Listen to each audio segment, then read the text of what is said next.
মালয়েশিয়ার কুয়ালালামপুর আন্তর্জাতিক বিমানবন্দর থেকে সম্প্রতি 198 জন বিদেশি নাগরিককে নিজ নিজ দেশে ফেরত পাঠানো হয়েছে, যাদের মধ্যে 123 জনই বাংলাদেশি। অভিবাসন শর্ত পূরণে ব্যর্থ হওয়ায় তাদের মালয়েশিয়ায় প্রবেশের অনুমতি দেওয়া হয়নি।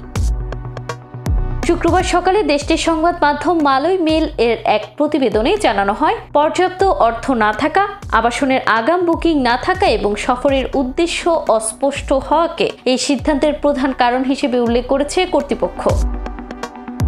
প্রতিবেদনে আরো বলা হয়েছে, বিমানবন্দরের টার্মিনাল 1 থেকে আটক করা হয়েছে 128 জনকে। এদের মধ্যে 123 জন বাংলাদেশি, 2 জন পাকিস্তান, 2 জন ইন্দোনেশিয়ান ও 1 জন সিরীয় নাগরিক। বাকি 70 জনকে আটক করা হয়েছে টার্মিনাল 2 থেকে। তাদের মধ্যে 51 জন ইন্দোনেশিয়ান, 13 জন ভারতীয়, 4 জন পাকিস্তানি ও 2 জন ভিয়েতনামি।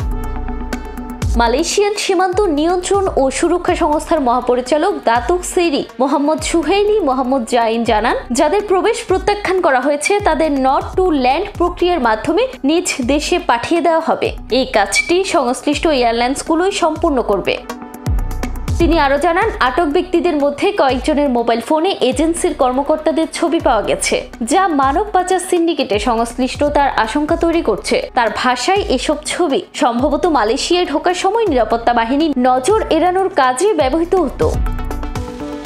মোহাম্মদ সুহেইলি আরো বলেন, মালয়েশিয়াকে যেন কেউ অবৈধ অভিবাসনের ট্রানজিট হাব হিসেবে ব্যবহার করতে না পারে, সেজন্য অভিযান আরো জোরদার করা হবে।